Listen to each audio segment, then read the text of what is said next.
Good evening mga idol, good evening at magluluto naman si Kuya Nelson ng masarap na recipe. Simpleng-simple lang. Ayan yung ating puso ng baboy. Ayan at talaga namang isang puso ng baboy yan at yung dalawa nating bato. Ayan at saka may kaunting taba tayo dyan na gagamitin.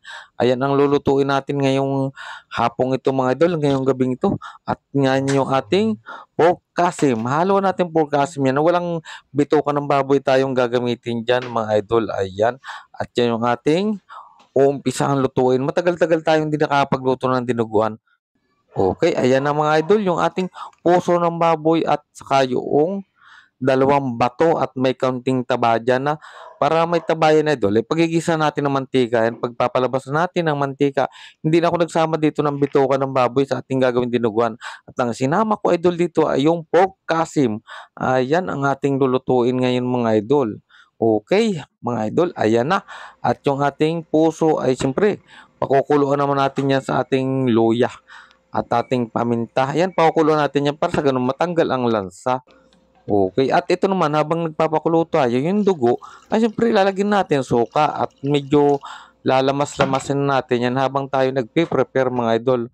Okay na, at ito na yung ating kasim naman. Yan naman ay hihiwain natin na nasa tamang size, yung pandinuguan. Pangit naman mga idol yung malaki ang hiwa niyan. At pa-subscribe naman mga idol, pakiusap sa inyo. Okay, malaking bagay na po sa akin yan. Please. Okay, at yan yung ating kasim. Shout out sa inyong lahat mga subscriber ko. Ayan, at hinihiwa na ni Kuya Nelson ang ating pork kasim. Ayan. Sa nasa tamang size lang idol ang hiwa natin yan. Pangit naman pagka style pang adobong hiwa natin yan. Ang gagawin natin siyempre dyan ay yung pang dinuguan. Okay.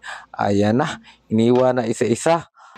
At ito na nga mga idol, natapos natin hiwain yung ating pork kasim na pang sasawag natin sa ating dinuguang puso at bato ng baboy. Ayan na. At ito naman idol ang isusunod nating hiwain yung ating puso ng baboy na pinakuluan na natin. Para sa ganon, pinakuluan natin sa luya at pamintang buo para mabawasan mo yung lansa. Kahit hindi masyadong malansa idol yan. Kasi yan naman ay puso ng baboy yan. Okay, ayan na. Hiwa-hiwain natin yan ng nasa tamang size lang. Gaya nung same lang nung paghihiwa natin doon sa ating pork kasim. Yun ang talagang favorite kong dinuguan yung laman ng baboy, yung pork kasim at saka yan. Okay, ayan na at nagpainit na tayo ng kawali dito sa puntong ito. At ilalagay na natin yung ating hiniwang pork kasim na may kasamang taba. Para pag nilabasan po ng mantika, palalabas natin yung sarili niyang mantika dyan. Pag lumabas yung mantika niya, doon tayo magigisa ng luya at bawang at sibuyas. Okay na mga idol at malapit nang lumabas nga yung ating mantika at napakaraming mantika na lalabas dyan mga idol. Magbabawas tayo ng mantika dyan kasi napakapangit naman sa katawan nun. Okay, ayan na nga. At napakarami nang lumabas ng mantika mga idol. Shout out nga sa inyong lahat yan. Talaga naman sa Katanawan, Quezon at dyan sa Paranaque kay Ate Bilin Villalos at sa pila ng tricycle dyan sa labas. Shout out po sa inyong lahat. Ayan, nagluluto si Kuya Nelson ang dinuguan recipe. Ayan yung pork kasim at saka yung ating puso ng baboy. Yan, binahawas na natin ng binahawas yung ating mantika at yan ay napakasama naman na idol sa katawan. Okay, at yan ang pagigisa natin ng sibuyas at bawang at luya. Ayan, inuna natin ang luya at saka yung bawang pinagsabay na natin at hinalo-halo natin at isunod ko na rin yung ating dalawang buong malaking sibuyas at nabubulula naman ang Kuya Nelson mga idol. Okay, halo-haloin lang natin hanggang sa malanta yung ating sibuyas. Okay, ayan na at malalanta na ang sibuyas natin. Siyempre isusunod na natin yung ating puso ng baboy. Yan ay hindi ko sinabay doon sa ating pork kasing matsarado sa ating taba. Ayan, pinahuli natin dyan. Kasi yan ay hinalubos na naman natin. Yan ay malambot na. Okay, halu-haluin lang natin pagayon at pagarni. Ayan, okay na mga idol yan. At binagalan pa ng Kuya Nelson ng paghahalo. Okay, kasi may nag-re-reels sa tabi natin. Nire-reels pa mga idol yung ating pagluluto. Okay, haluin natin hanggang sa mag-brown talaga yung ating pogkasim at saka yung ating puso ng baboy. Siyempre mga idol, ayan na nga mga idol, at talagang kulay brown at maglalagay tayo ng ground black pepper dyan. Ilagay na natin yan. Okay. At siyempre, talaga namang nailagay natin yung ating ground black pepper na yan. Maglalagay tayo dyan ng mamaya-maya maglalagay tayo ng toyo dyan mga idol. Para yung tuyo naman ay pampaganda ng kulay at medyo halo-haloin lang muna natin yan. Para yung ating ground black pepper ay mag-mix naman dyan sa ating dinuguanin. Okay? At ilalagay na natin itong ating idol, yung ating soy sauce. Ayan, konti lang naman yan. At ngayon ay pampaganda ng kulay at naglagay din tayo ng pork cubes. Ayan. At halo-haloin lang natin yan mga idol. At ang Kuya Nelson ay antok na mga idol. Pasensya na po kayo at talaga namang ngayon lang ako nag-voice over. Ayan, okay na. At ang ganda na ng kulay ng ating dinuguan. At naglagay tayo ng tubig siyempre. Yung gagamitin natin na pampalambot dyan sa ating dinuguan. Ayan, at para talagang malambot idol. Hindi nagano pa tayo ng kaunting pampalasa diyan. Kinover natin at muling binuksan. Ayan, at kuluan na. Ay talaga namang napakagulo ni Kuya Nelson. Ayan, hinalo-halo natin yan mga idol.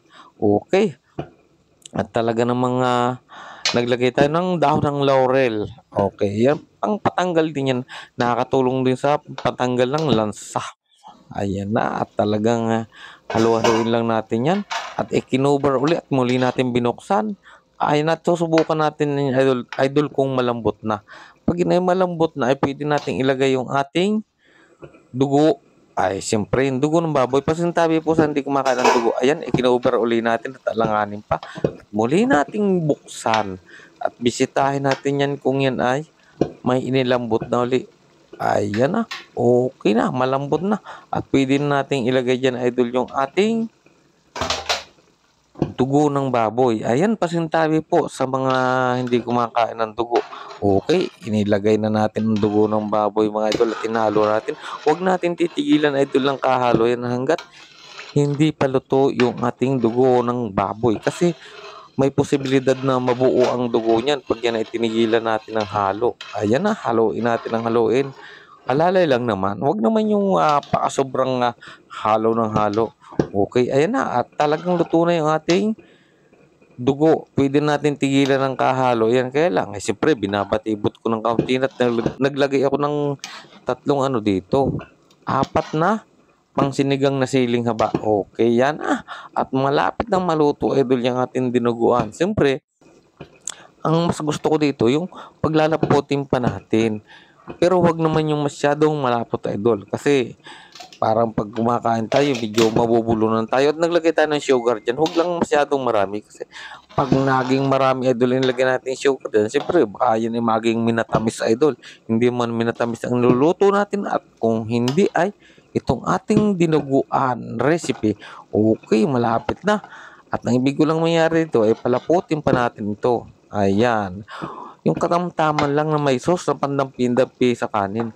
Pangdampi-dampi sa kanin mga idol. Nabubulol na naman ang kunils. Okay na yan. At talagang luto na yan. At yan ay talaga namang titikman natin mamaya-maya yan. Okay. At gutom na ang Kuya Nelson, kakain tayo mga idol at luto na yung ating dinuguan. Ayan na. At inumpisa na Kuya Nelson at parang may bumawas nga doon sa ating sinando kanina. Hindi nakatiis. Yung ating anak, dinali na. Kaya ganyan ang style ng dinuguan natin. Kumain tayo idol at gutom na tayo. Siyempre, dito sa puntong ito ay hindi lang dinuguan ng ulam natin. Meron pa tayong pritong manok. Idol, ayan na. At may sausawan tayo diyang. Siyempre, hindi mawala yung natin, sausawan niyang sauce. Okay mga idol. Ayan na. At nilantakan na ng Kuya Nelson. Okay mga idol. At kakain mo tayong dire-diretso at gutom na tayo. Thank you for watching mga idol.